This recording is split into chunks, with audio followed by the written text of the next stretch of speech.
this is what we were waiting for. We didn't know if we'd get there, but this is what we were waiting for. Remember, December 5th, these two teams were supposed to play each other. It got canceled. And, we get a chance to tee it up tonight. And what we had over the weekend. Now, there are great epic finishes, and then there are great epic games with phenomenal finishes. Mm-hmm. Not every great finish is a great game. What we were treated to Saturday was, college basketball royalty. UCLA shooting 57% against that sick, suffocating Gonzaga defense. Gonzaga doing their thing, Suggs' heroics. What a night. Yeah, it was. What a night. It was. And, at the end of the day, we got the two best teams in college basketball really all season long. I mean, there was a little bit of a blip there for Baylor when they had a little bit of a shutdown and they lost a couple of games. But these two teams were 1-2 all season long. So the fact that we actually got 1-2 overall to be in the final is something that's rare because usually there's an upset somewhere along the line. But we didn't get it this time. But you're right, man. When you look at that UCLA game, I thought UCLA had no shot at winning that game. In fact, I thought it was going to be a blowout. After I saw... they were 15-point dogs. Why wouldn't you think that? Everybody thought that. As Baylor destroyed Houston, that was like a no contest, mostly from the beginning of that one, basically. I thought we were going to get the same thing and set up this easy, we knew this was happening type of game in the championship game. But you got to give UCLA and Mick Cronin so much credit. And I will always believe in his ability to take kids to places that they didn't even think they could go to. Nobody thought – UCLA was good all year. I'm not discounting them at all. Yep. But nobody thought that, after they got in barely, because they've been down a lot, right? They've been in overtime games a lot. I mean, they should have lost to Michigan State in the first 4. They were down by 11 at halftime, right? Yeah. And they just have a resilience about them that is it's impressive. Look, the best team won, obviously. Yes. But UCLA they're going to be a tough out for you. Well, let me ask you this, because I think this is a fascinating question, and I don't know what your answer is, but I know that I was going back and forth internally. Mm-hmm. Who did you want to win that game? I don't mean going into the game, but as the game developed and both teams had their fingerprints on the game. Who are you rooting for at the end? Like, they go to overtime. You rooting for the Zags, or you going for the Bruins at this point? No, I was rooting for the Zags. I really was. I mean, because I want to see 1 and 2. I wanted to see them play Baylor because Baylor looks like they're clicking on all cylinders. And again, they had a little bit of a stoppage at points in the end of the regular season, but they're back to what they were when they were clearly the number 2. Gonzaga clearly the number 1. Baylor is back. So I wanted to see 1 versus 2 in the NCAA final, which you rarely get, by the way. And so I was rooting for Gonzaga, even though I would have appreciated it if UCLA had won. Tiki, it was nice to see Gonzaga finally push. Remember the first game, Norfolk State, 43-point margin of victory. Mm-hmm. The next game was against Oklahoma. They won by 16. They beat Creighton by 18 points. They beat USC by 19 points. And you and I talked about the one thing the Trojans could not even do seemingly in the first part of that game was initiate their half-court offense. That's how good Gonzaga's defense was. And when I said before that there's great epic finishes and there's great epic games with great finishes as well, you cannot lose sight of how well, as you said, UCLA played. 58% they shot overall. Contested shot, 47% from 3. Just 10 turnovers. I mean, it was an absolute treat. And I'll tell you what, I don't know what was more impressive when you look at and listen, take the sequence here with Suggs when he had the rejection at the rim, when he had the 50-foot bounce pass on a dime to a streaking Timmy for the jam. When it was 77-70 with 2 minutes to go in the game in regulation, Timmy draws the charge. Mm-hmm. Now, hold on. Are we sure that was a charge? Because Timmy's shoulder, if you look, his lower base was set, but his shoulder. That's all that matters. It's all feet, man. The shoulder came in a little bit, and his hand went up a little bit. I'm not saying that it was the wrong call, but let me ask you that. But hold on. If Gonzaga did that with 2 seconds to go, I know they adjusted the time at the end, but if Gonzaga did that at the end of the game, if it was flipped, and any UCLA player did that same thing that Timmy did, Is that a guaranteed charge? Look, Did the reps kind of fall no victim chance. I don't believe to the so. story? I don't think that there's no, you can't, you're not thinking about it like that. I'm not sure if that was a charge, Tiki. I'm still not sure. I watched it 30 times all weekend. It had all the mechanisms of a charge. He was set. He was outside the circle, and nothing even matters in college. And he gave up his body. Just because you're defending yourself against like contact coming at you doesn't mean that it lessens the effect of the call. So, these kids are not famous, I'll put that in quotes, famous enough to get preferential calls at the NCAA in the Final Four from referees who may or may not have seen. I'm sure they know the storylines, but I don't think they're that engrossed in the storyline. I'm not even saying they did it consciously. But Gonzaga, first team since 1976, trying to win the championship without a loss. I mean, they're human. Mm-hmm. Yes, they're in a bubble, but they're not, like, sequestered because there's a trial going on with no phones or TV. That would be irresponsible of me and you to speculate that a ref did that. Well, I'm asking. I'm not assigning definitive blame, but I am asking the question. I'll ask it again. Are we guaranteed sure that was a charge? D-Cell. Are you sure? I understand what that's it was called. That's all that matters. No, that's not all that matters. So wait, every bad call that goes down in history, why do we waste time discussing it if it's all that matters? Well, there's nothing you can do about it. Well, I understand that too. I thought it was a great play. He hustled to get into the right spot. He locked his feet in.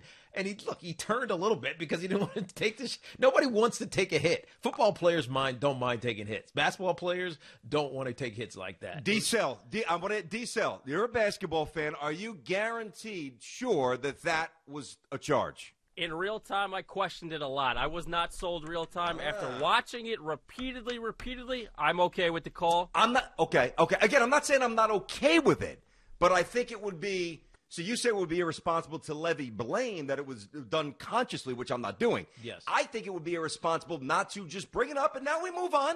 I'm not going to belabor this whole show. Good. To not I know. I hear you. It's a charge. I get it. But to not even visit it for a minute, that's all. I'm good. So I don't know what to expect tonight. I really don't know what the fact that Gonzaga had a game like this, I think was paramount because – not that they can't beat Baylor if they would have continued rolling through teams, but Teke, you know this. As a former player, there's something to be said about learning how to operate within the confines of pressure that's amplified in the final few minutes, which they really haven't had the first 4 games or no doubt, 4 games, pardon me, 4. Yep. Yeah, and you know what? Yeah, for first 5, because this will be 6, right? You got to win 6, right? Yeah, but I'm saying the 5th game there was pressure, so the previous 4 there was not. But the same thing could have been said. Because remember, leading into the West Coast Conference Championship game, Gonzaga had not been tried at all. I mean, they were destroying teams by 20-plus points consistently. Then they get to the West Coast Conference Final against BYU. And BYU has them down by like 14. Good team. BYU's really good team. BYU's absolutely. Good. Yeah. And it was the first time, and I remember saying this in real time, and we talked about this in real time. This was good for them because they needed a wake-up call going into the NCAA tournament. You can't get complacent just because you're so good up until that point. And look, they came out in the second half and they waxed BYU, right? They ended up beating them by double digits, I think, and maybe it was 11 or so. I think it was 12. Whatever it was. Away. But it was good that they had that experience going into the NCAA tournament. Yep. And then they get into the NCAA tournament, and it's would you just guess 43, 19, 20-something, whatever it was. 43, 16, 18, 19. They just kept dominating teams, right? And so all of a sudden, they might have had some complacency in their head, especially after watching, I'm sure they did, game tape of UCLA against Michigan. Because UCLA and Michigan, they played terrible offensively. Yeah, it was like a 1960s throwback. Oh, my God, it was 51-49. Dude, it was Virginia. It was Virginia from 2 years ago, right? Yeah. But it wasn't necessarily great defense. It was just bad offense. Yeah, good distinction. And so when you're watching – if you're Gonzaga and you're watching UCLA, you're probably going into the game like, all we got to do is just not make any egregious mistakes, and we should walk away with this team. From this team. And then UCLA comes out firing on all cylinders, 47%, 58% from the field. And Gonzaga finds himself in a game, and they could never pull away. So credit to UCLA again for flipping the script on what they had just previously done against Michigan and playing a great game against Gonzaga. Look, they rose to the occasion. And yeah, they did. You got to give them credit for it. I mean, they were hitting shots. They were just they were incredible. I mean, they were hitting tough shots too, like tough mid-range shots. Not even and they hit threes as well. I think they were 47 or 48% from downtown, but they hit a lot of pull-ups, like top of the circle, a couple of baseline jump shots, guys who Riley hit a couple jump shots. He stuck at least 3 that I remember. Lefty, that he's not necessarily known for that. They were so poised and so ready. You can't help but wonder, what is Cronin going to turn this program into? Yeah, I agreed. But the only thing that I wonder about... It bears watching, because it feels like every few years we're kind of like, the West Pac-12, whatever. Maybe they get a couple, star NBA players out of the Pac-12. Like USC with Mobley, probably exactly. second pick, third pick. But we're like, but the teams, they're not going to win championships. We've thought that for a while now, but now all of a sudden, with Mick Cronin out there and still getting the talent, because don't forget, remember we talked about this last week, when he got that job, BT, nobody left. And nobody really, he wasn't their first choice. No. I think he was third or fourth. But none of the kids said, all right, Mick Cronin, I'm out of here. Give me the transfer portal. Let me get out of here. They all stayed. And so if he can, obviously motivate kids that see a changing regime come in and decide to stay, and then he also can recruit like he recruited when he was at Cincinnati, UCLA could be a powerhouse. Well, they should be. They're UCLA. I agree, but they haven't been. That's my point. No, I know. I got you. They've had good players. I'm not knocking that at all. For but sure. They just haven't been a powerhouse program. No, they've had a lot of instability at the coaching spot. They've kind of bounced around a little bit. They kind of lost their way. Now, we also measure them against their incredible history, which is unfair to them. Completely unfair, especially with the coaching. Yeah. I mean, I'll tell you, I was looking – I want to throw this out there because I was looking at the last few years, right? And this sets up who knows what kind of game we get tonight.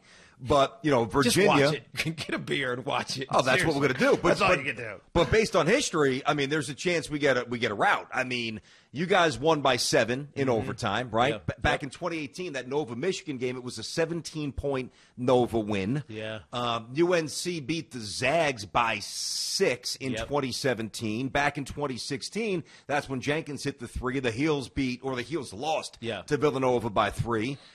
Duke and Wisconsin the year before that would have been 2015. That was a 5-point game. Yep. Like the small sample, the recent, even UConn over Kentucky, in I guess that would have been 2014. That was a 5 or 6 point game as well. Yeah. So the recent snapshot tells us we're getting a game tonight. No doubt. And I expect a 40-minute game. There's no way Baylor's not hanging. No, I agree with you because they can score. They average 85 points a game. And they got pros. And Gonzaga's 90 points a game, 91, 92. whatever, 92 points a game. Yeah. I mean, could we see an NBA-style score here? I mean, seriously. Like what, like 117, 109? Maybe like 105? Seriously, if these two teams are running up and down the court because they both play fast. Yes, they do. Or they're not afraid to play fast. So some teams, they get panicky when they got to play fast, which is honestly what I thought was going to happen with UCLA. Remember that was a talking point coming into the game.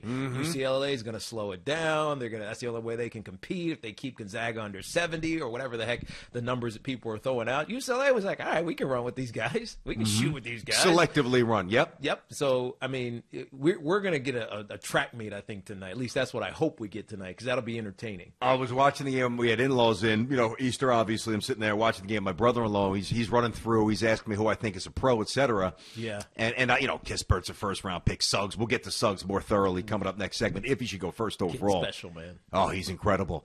And then we're talking about Timmy. And he's like, my cousin, my brother-in-law's like, I don't know. Look at the guy, there's a muscle on him. He can't jump. He's not really banging in jump shots. Everything's around the rim. I said, listen, you're not wrong on any of those counts. It looks like he's never stepped foot into a gym or touched a weight, but his passing, I mean, I know that Bill Walton is historically thought as the best passing big man, certainly in college. Yep. Arvydas Sabonis, when he came over from USSR, great passer. We know there's been a few, right? But I don't know if I'm putting Timmy there yet, but this kid's passing is phenomenal. BT, that's the key to me in terms of winning this game tonight. What do you like to say if he was Drew? What's the name for Timmy? I'm trying to think of like a Polish. I know. I was thinking Timothy. Slovakian. I can't. It's a tough name. It is a hard one.